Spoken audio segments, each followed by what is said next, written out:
Kedves polgárdiak, most érezzük igazán, hogy lendületben a város. Eredményes esztendők vannak mögöttünk, és az elmúlt években mi is rengeteg szaktudással és tapasztalattal gyarapodtunk.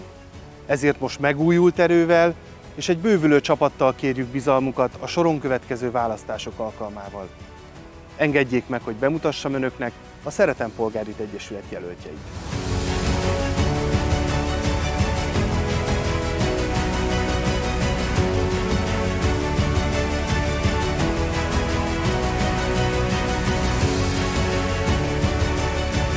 Tapasztalatból tudom, hogy a fejlődés feltétele a stabil pénzügyi háttér megteremtése. Mi Polgárdiban ezt a munkát elvégeztük.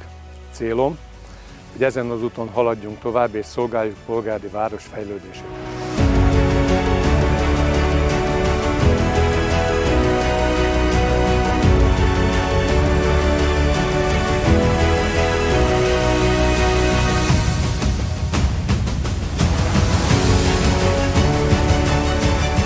Közösség nélkül nincs nemzet. Kultúra nélkül nincs közösség.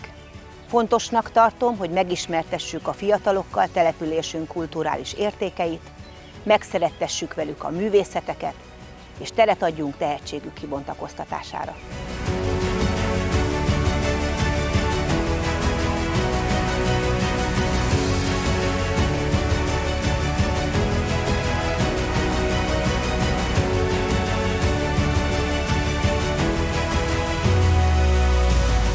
Azért csatlakoztam a Szeretem Polgárdit Egyesület csapatához, mert hiszek abban, hogy összefogva megújíthatjuk Polgárdi szociális ellátását. Nekem a család és gyermekjóléti szolgáltatás nem munka, hanem hivatás. Hiszek abban, és fontosnak tartom, hogy a rászorulók és az idősek Polgárdi önkormányzatától megkaphatják azt a segítséget, amire szükségük van.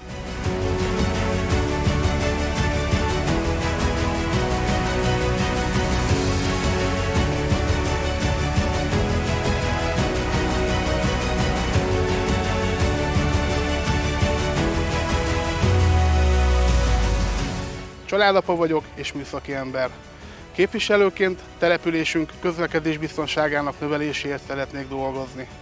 Városunknak gyalogátkelőkre és még több járdára van szüksége ahhoz, hogy gyermekeinket mindannyian biztonságban tudhassuk.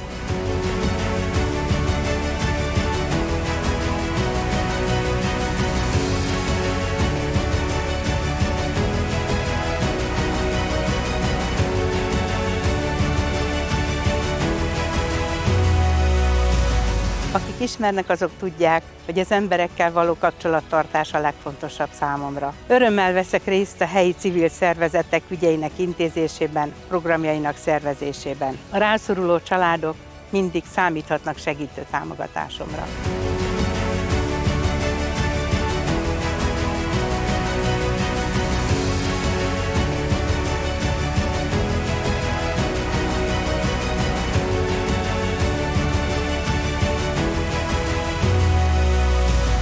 Alpolgármesterként az elmúlt 10 évben elsősorban városüzemeltetési feladatokkal foglalkoztam, illetőleg részt vettem a fejlesztések műszaki tartalmának kialakításában, a lebonyolítások ellenőrzésében. Közös célunk, hogy a jövőben az úthálózatot és a járdahálózatot továbbfejlesszük, valamint felzárkóztassuk az elmaradott városrészeket. Mi továbbra is polgárdi fejlődésért dolgozunk. Kérem, szavazzon a Szeretem Polgárit Egyesület jelöltjeire!